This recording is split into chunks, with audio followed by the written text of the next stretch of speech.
Welcome back to Whole Human Capacity.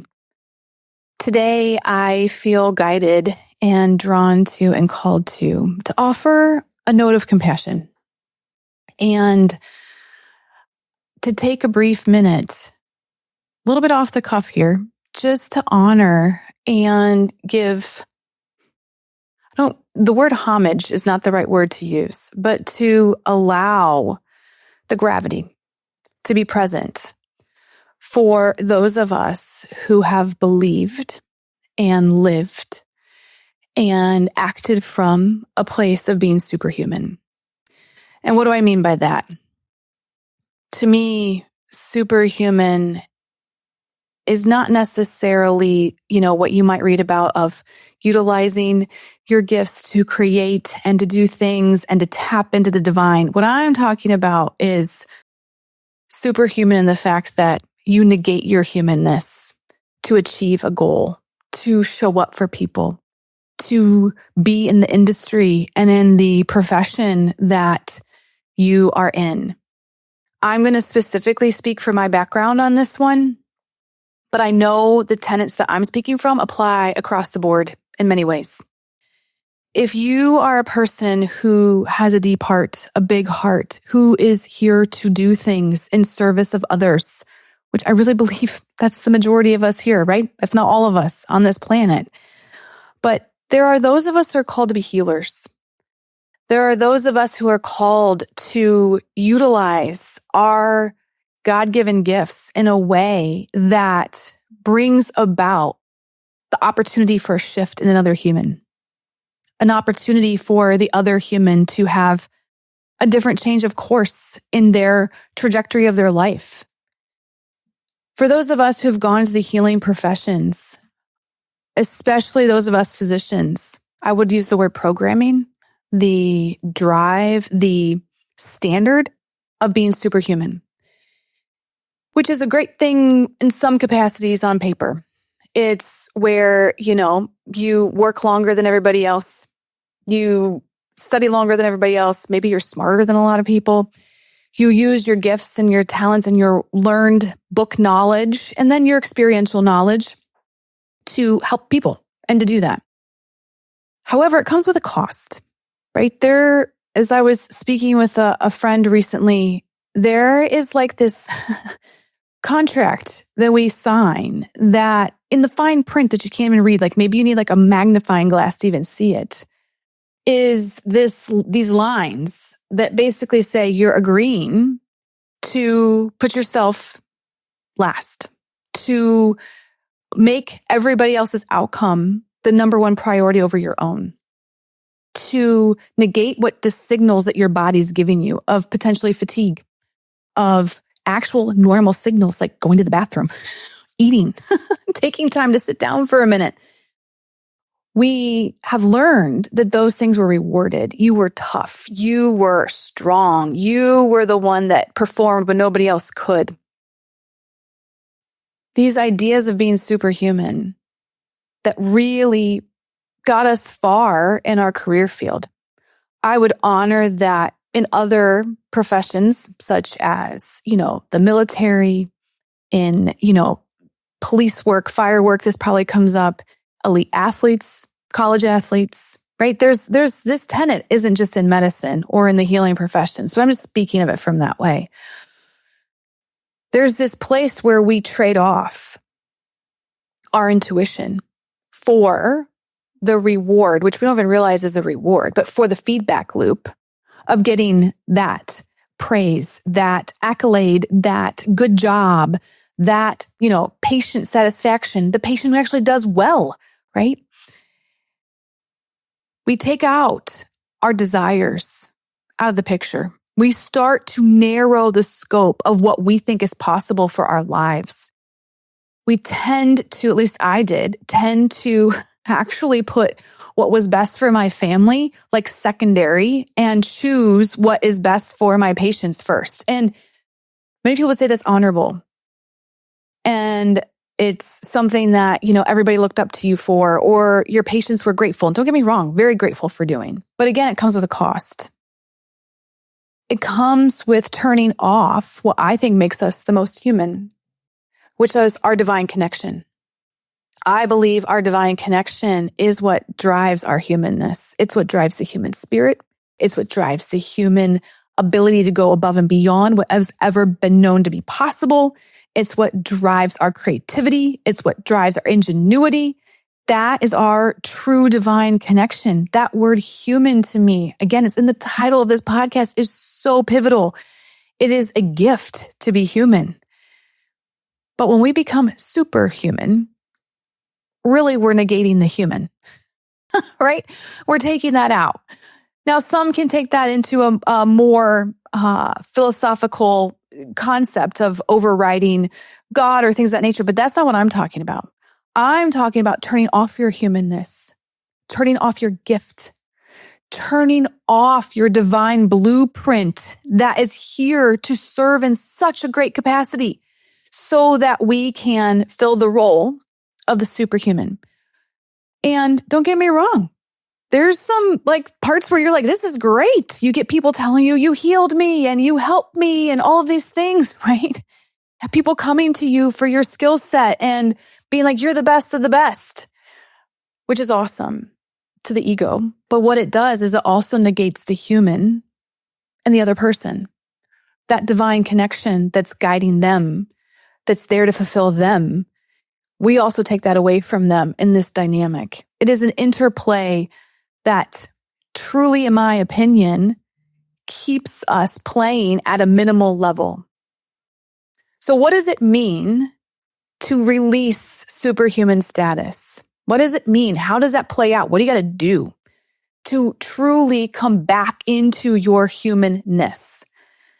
First of all, I think this is vitally important because I think when we come back into our humanness is actually where we serve the people we really want to be serving and contributing in the way we want to contribute at the highest level.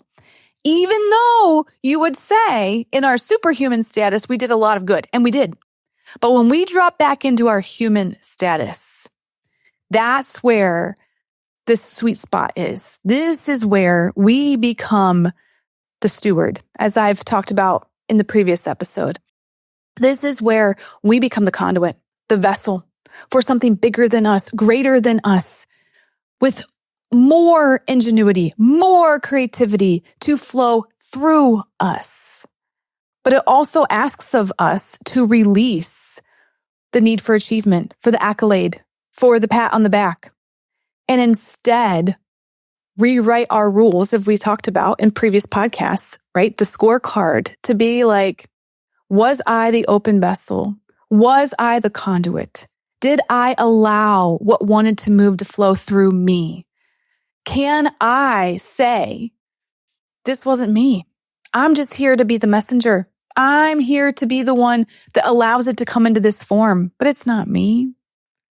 That's something that takes a lot, right? That takes a lot because if you're like me, if you're human and you allow yourself to be human, I think the natural human instinctual response is to be like, well, then will I be taken care of? Like, how do I know I'm doing okay? How do I get compensated? How do I exist in this structure of the world where there's interchange of financial, exchange and things of that nature?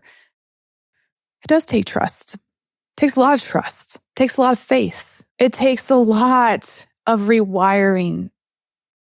And every podcast I get tears in my eyes because that's how important I feel like these words, these topics, these concepts that flow through me are. And I have a lot of compassion, a lot of deep compassion for those of us who were trained to be superhuman. I am 8 years removed from my clinical practice. And even in these moments of being in this space of the awakening tide and this podcast, Whole Human Capacity, and offering what I know wants to flow through me to be the vessel in this world, I have layers of this still unraveling, unfolding. This is the work. I think for those of us who have thought and didn't even realize we were being superhuman because that's just what's the norm, the standard around us. It wasn't even like in our awareness, at least it wasn't in mine, to say like, oh, I'm being superhuman. But as we unwire, as we step away from, as we return into our humanness. It is one of those places where you start realizing, man, thought I knew a lot, but there's a lot more to know. I thought I knew my body, but oh my gosh, I got a lot to learn about my body. I thought I knew my mission here. Wow, this is a whole new story unfolding in front of me. I've got a lot to learn. I desire to learn a lot, right? This is where you get humbled, truly humbled, because the identity of who you thought you were, in some ways comes to an end. And as that comes to an end, and the next step, the new identity opens, you realize, wow, that was a nice box. That was a nice box to live in. But this open, vast expansiveness in front of me that I'm stepping into doesn't come with a rule book. It doesn't come with necessarily step-by-step directions written out ahead of time. It's asking of me to let go of all of the structures that I used to play the game with that allowed me to be superhuman. My ability to predict and to control, my ability, right, to really tap into the other person and see what they wanted and help make that possible instead of stepping back, allowing it to open up in front of me, being the guidepost, offering my services from a place of true conduitness. There's a very different energy there. And for those of us who have built our safety on achievement, on hitting targets, on accolades and awards, this is a tough spot to be in. And again, I offer a lot of compassion because we have developed a nervous system that, in my opinion, was truly in heightened functional freeze. We were revved up and ratcheted down at the same time. That's how we are able to function at a high level and yet be calm. And this superhuman status that we have achieved, I'd like to offer, I think takes a greater toll on our physical body, on our emotional body, our spiritual body, our mental body, our family than we even realize. So today, this is just a note of compassion for those of us who have achieved superhuman status.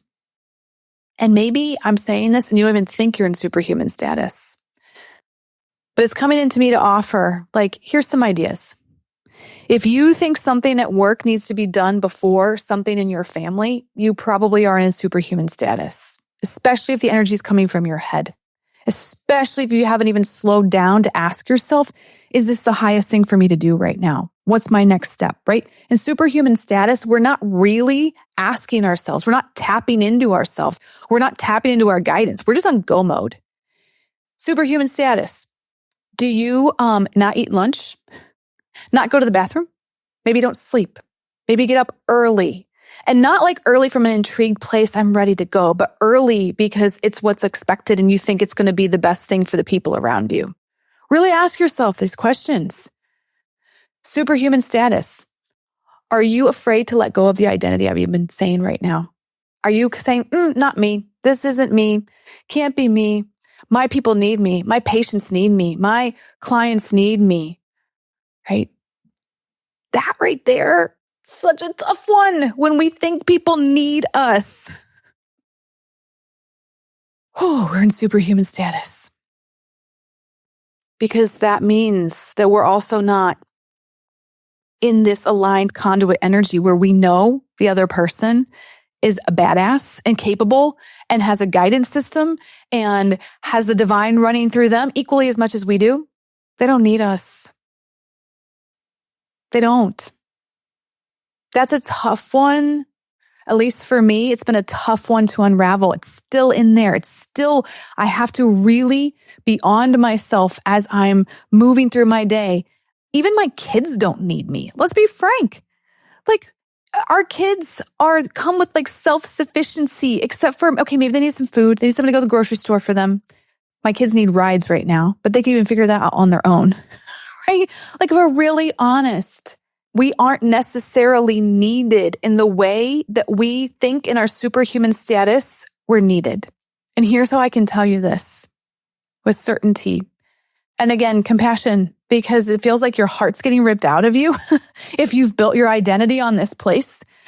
Last year, through the way only the divine can guide you, I took a year off. And I didn't understand what was happening at the time, but it got me to this place where you get to the place of being useless, which is really saying, I'm not needed. And what is it like for a human who has built an identity on being needed and praised for being needed and like validated for being needed and had a wait list to get into my practice because I was needed? Whew, let me tell you, when that goes away, it's humbling because you're like, well, who am I? What's my worth here? Like, why am I even here? What is the point of all of this? I offer to anybody who really, really wants to go to their edge, try doing that, because you get to the place of true surrender. You get to the place of being on your knees and in prayer and asking for the guidance of like, all right, okay, I get it. I'm understanding now. I have what I thought I was here to do. Okay. I thought I was here to follow a system and be a physician and work through this system and utilize these different platforms and things of that nature to help people. And then you call me away from that, God, like, okay. And then I thought I was supposed to do these things. And now you're taking all that away from me. So what am I here for? And then you realize, oh, wait a minute. I thought I was here for me. I thought I was here to be validated and to perform and to show up in a certain way and act in a certain way and give people certain services and things of that nature to heal people. When you get to the place of understanding and your superhuman cape gets taken off of you and you feel very naked, very unclothed, very unprotected, very vulnerable, you realize, oh, I get it now. I am here to be the conduit, to be the vessel, where it's not about me. It is and it isn't, right? Like it is about me, but it's not about me. It's about the bigger picture. It's about the bigger impact. It's about what transpires in somebody else's life when you just hold open the book, when you get to the place where you realize it's not what I thought it was. But I get it now. I get it. I am here to be the vessel, to be the conduit, to allow something bigger than me to flow through me, where it's not about me. It is and it isn't about me. And no one needs me. Everyone here, including myself, has this innate divine blueprint that is intelligent beyond intelligent. And their path, the way forward for them, is in a bigger hands than we can imagine.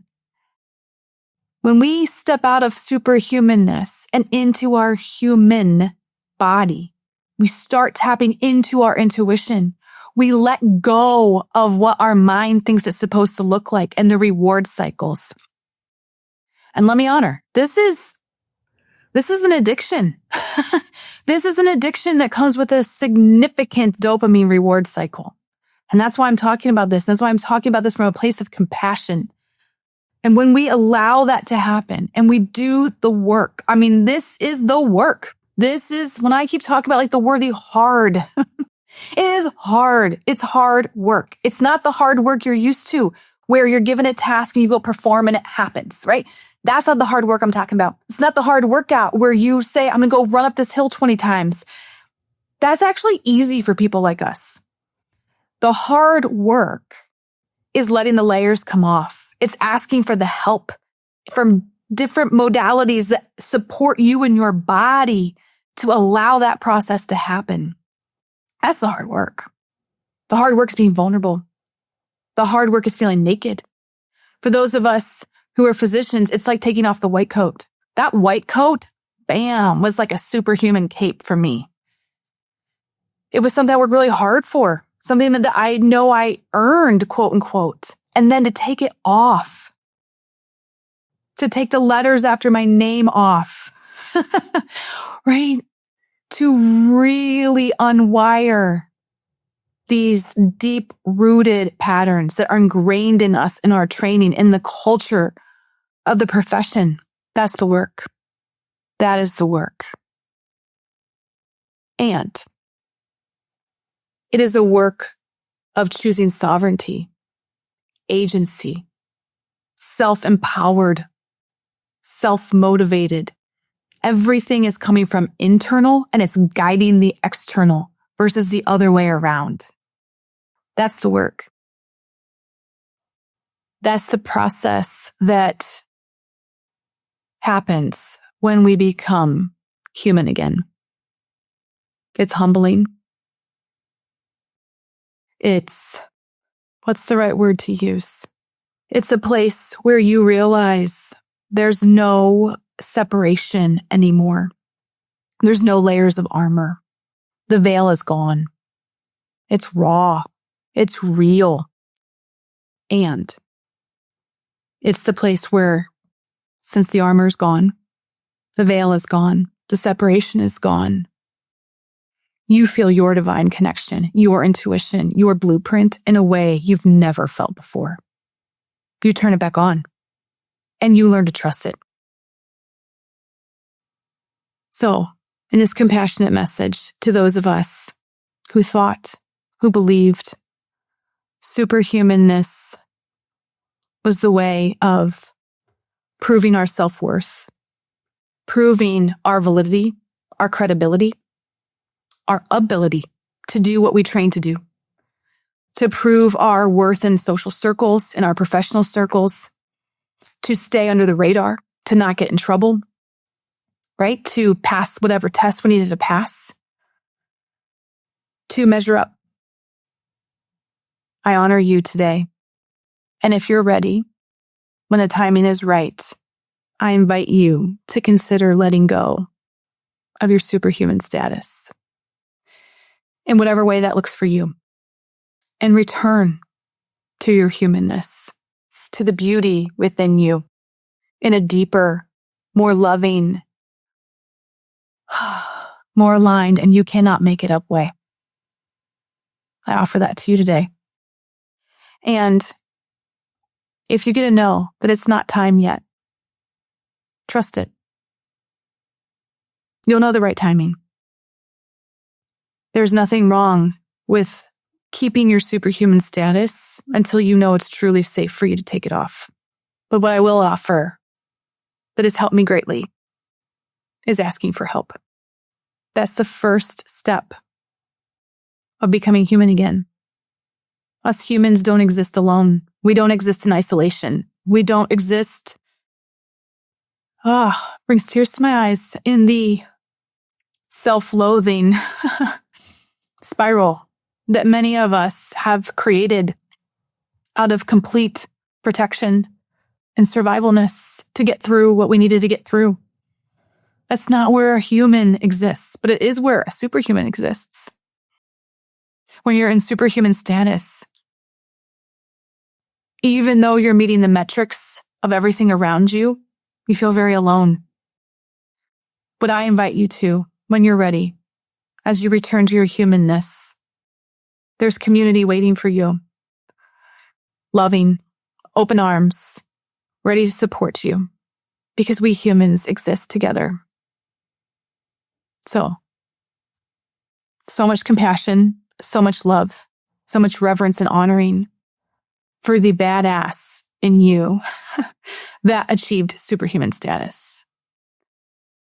But even more, for the badass in you who's ready to let go, who's ready to surrender, who is ready to truly come to know the power within you that far supersedes any superhuman status you thought you once held.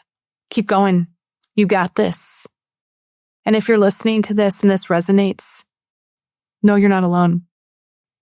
And know that what's on the other side of letting go of your superhuman status is amazing. So keep going. I'll talk to you soon. So thanks for being with me today.